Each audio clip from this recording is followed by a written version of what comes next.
Hi everyone, welcome to our celebration of Week of the Young Child. My name is Maggie and I'm our Director of Education here at Naples Zoo. Today we are celebrating Tasty Tuesday. I'm here inside of our Smith Animal Commissary, also known as our zoo's kitchen, where we get to create each and every meal for all of the animals here at the zoo. Now helping me to celebrate today is going to be Alex. Alex is one of our commissary keepers who's going to tell us about how to make a diet for our giant anteater named Dee Gee. Now, an interesting fact about the anteater is that these animals really can't open up their mouths.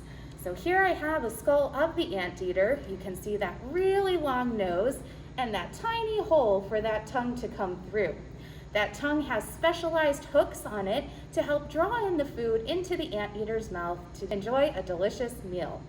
Let's head over to Alex so he can tell us more about the diet here at the zoo. So Alex, can you tell us more about what kitchen tools you'll be using today? Yeah, so we're going to be using a lot of the same things that you would be able to find in your own home and your own kitchen. So the first thing that we have is we have a measuring cup. This is going to be used to measure out our dry insectivore diet and our water that we're going to use. We also have a spoon that we're going to use for scooping out the avocado. We have a knife that we're going to use to cut. And as well as if we're going to be using a knife, we also have to have our cutting gloves so we aren't going to accidentally cut ourselves.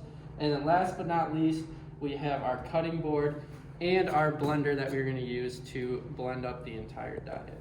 Can you tell us more about what we'll be putting inside Dee Gee's diet today? So the first step when we're going to do this diet is that we need to fill up our water. He gets 4 cups of water in each diet that he gets. So we're going to fill it up with 4 cups of water in our measuring cup. Then the next step is we are going to get 2 cups in our other measuring cup full of his insectivore diet. If you've ever tried to keep bugs or ants inside a bowl, it's a little hard to do that. So instead we give them what looks more like a cereal, but it's made out of insects. And then after that, we are going to start cutting up our fruits. Our fruit, we're going to start off with the orange. We're going to cut it and we're going to peel the orange so that we have no rind on there because he doesn't like eating the rind. And then we are going to peel our banana and also cut that one in half. And both halves are going to go into 2 different diets. So he only gets half in one diet and half in the other. And then the last one is we're going to give him his treat, which is going to be his avocado. We're going to cut our avocado in half. We're going to scoop it out of the shell and we're going to place it with the other fruits that we were using. And then the last step is we're going to put all of that together. We're going to put our orange, our banana, and our avocado all in the blender. We're going to pour the water in. We're going to pour our insectivore diet in it. And then we are also going to pour some of our crickets that we had to blend that all together to make it extra nutritional for him.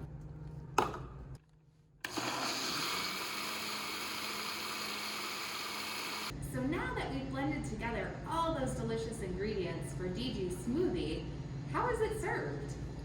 So in the wild, giant anteaters like to use their 2-foot-long tongue to look for holes and then to stick it in there and grab as many of those ants or insects that they can find to eat. So here at the zoo, we like to do that same thing. We use tubes to kind of mimic that behavior. Well, thank you so much, Alex, for joining us today, and thank you to all of you for joining us for the Tasty Tuesday celebration here at our Smith Animal Commissary. We hope you share with us your tasty creations in the comments below, and also that you'll join us for tomorrow's celebration, which is Work Together Wednesday. Thank you.